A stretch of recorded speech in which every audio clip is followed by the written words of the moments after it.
What's going on, guys? Pete Nova from the Face Off Sports Network. We have some breaking news. Amari Cooper has officially been traded to the Buffalo Bills. This is not really a surprise. The Cleveland Browns are an absolute dumpster fire right now. It would not surprise me if other guys are on the move.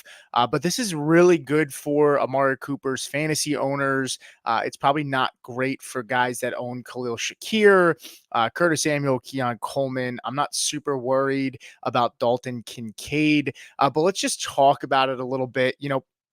This Buffalo offense right now, their EPA is the lowest it's been since 2020. And I think they realized they need to change. Keon Coleman is still struggling as a rookie. I think he has the ability to get better. It's just a matter of how long that takes. And I don't think Buffalo is looking to wait. Amari Cooper's contract was fairly reasonable and cheap and very easy to move.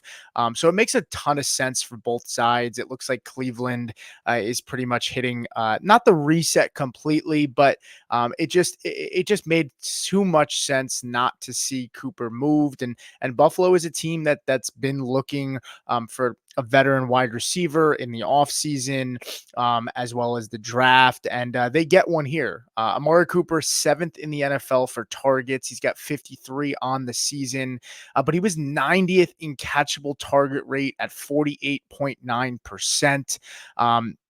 Amari Cooper's been able to get open, but he just wasn't connecting with Deshaun Watson.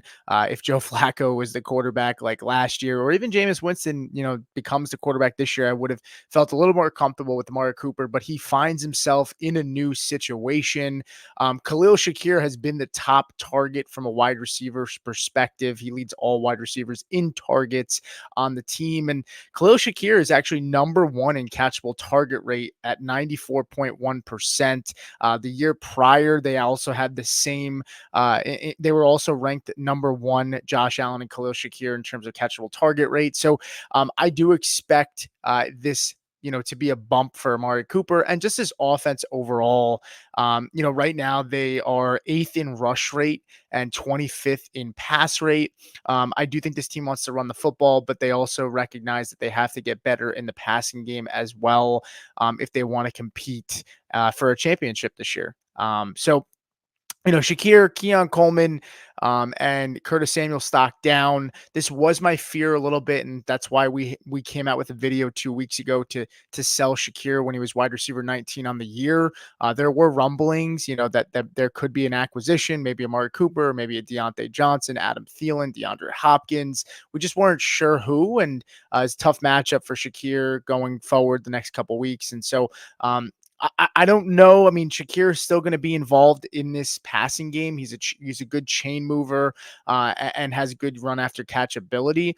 But I just don't know the confidence level of starting him going forward until we see both of these guys on the field being productive at the same time. And you also have to factor in Dalton Kincaid, and this offense has only thrown the ball more than 30 times once in a game this season. So yeah, that's something to monitor there. If you're a Khalil Shakir owner, this is probably not the best news, but I don't think it's the end for him either. I do think if this offense becomes more efficient and they decide to, even out the passing volume a little bit more, instead of being 25th in pass rate, if they can get somewhere towards league medium, more around that 15 range. I think there should be enough to go around. But yeah, it's a good move for Amari Cooper and a good move for fantasy owners and just a good trade all around. So we're going to continue to monitor their situation. But if you're an Amari Cooper fantasy owner, hopefully you held on to him. I know it's been frustrating. Like I said, he's 7th in targets in the NFL, but this should be a much better situation for him, and he should start to smash for your matchups, preferably down the stretch. They have a really favorable schedule. The schedule softens up. It's still a little bit tough the next few weeks, but it should get more. It should get easier for Cooper going forward.